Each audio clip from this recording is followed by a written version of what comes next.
I move that we subpoena this 18-year-old daughter of the spouses. Secretary, can you Or implement they have already been invited. Maybe I stand corrected. Issue a warrant of arrest.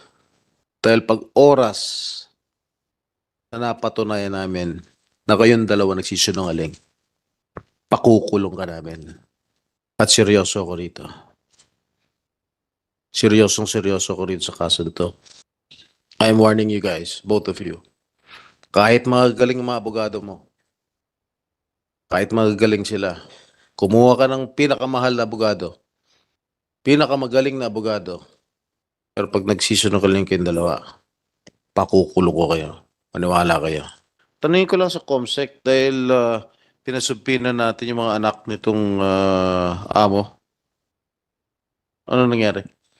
Sir, I was informed by the counsel of the ex-employers that the two subjects are minors and are currently in school, Your Honor. Ilang taon na, with the permission of Senator Estrada, ilang taon na yung mga bata na nag-aalaga ka rin ng bata, LB? Malalaki na po yung mga anak po ng amo ko. Yung panganay po, 18. Yung bunso, 16. So 18 na, anong taon yan?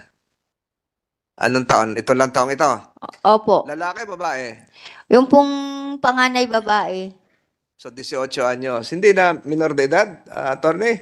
COMSEC? DSWD? Saan DSWD? Minor? Minor de edad ba yun?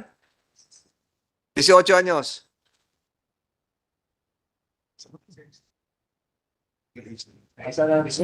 DSWD, Assistant Secretary.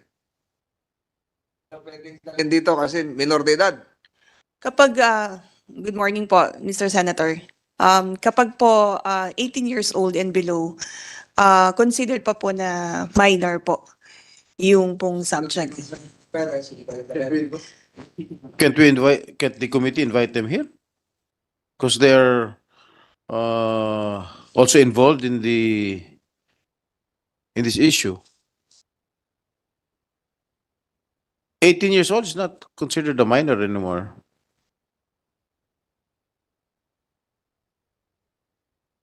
Correct?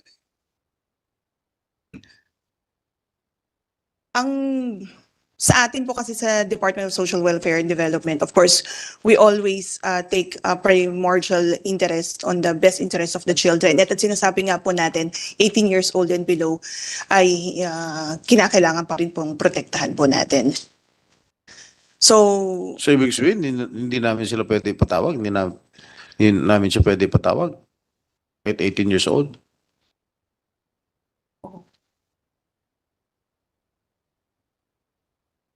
I think we'll have to refer to the legal If you want to subject call your experts on this. legal ASEC, do that. We'll give you time. Thank you very much. Anyway, I move that we subpoena this 18-year-old daughter of the spouses. Secretary, can you Or implement? they have already been invited. Maybe I stand corrected. Issue a warrant of arrest. Alam nyo, pinapaalahan ko lang itong dalawang kayo mag-asawa. Kung natatandaan ninyo, meron isang kasambahay nung araw, nagngangalang Bonita Baran. Yung amo, yun, mag-asawa rin, of Chinese descent. Pinapunta ko rito nung pangalawang termino ko bilang senador. Pinlansya po yung muka ng kasambahay. At nagsinungaling dito sa committee. I am warning you, both of you. I'm warning both of you. Dahil pag oras na napatunayan namin na kayong dalawa nagsisinungaling, pakukulong ka namin. Okay? Yung dalawang amo, yung mag-asawa nung araw, namlansya ng muka kay Bonita Baran. Nasintensyahan yun. Habang buhay. Reclusion perpetua.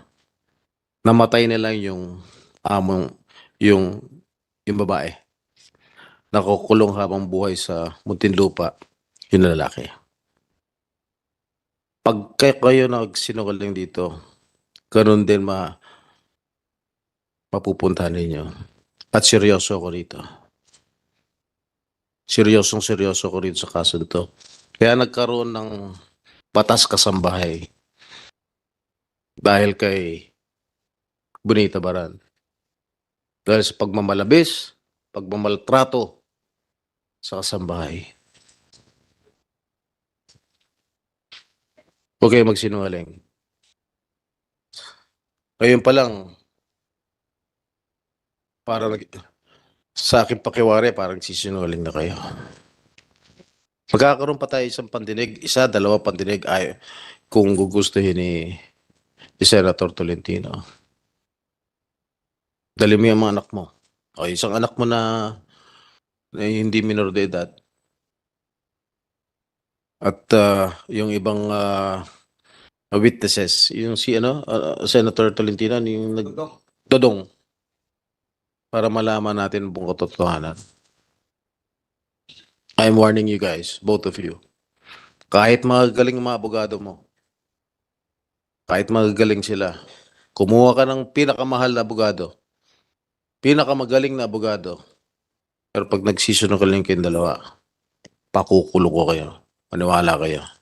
Again, I would like to issue this stern warning to the spouses, Pablo and Franz Garcia. You might suffer the same fate.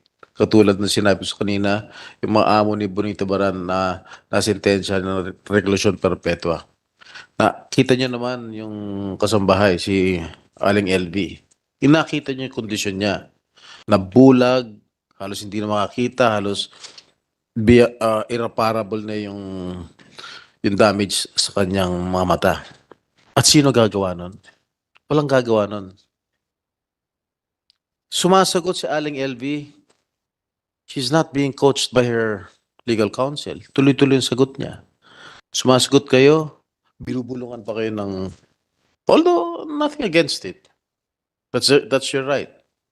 Pero of course, as an observant, nakikita ko kung sino nagsasabi ng totoo.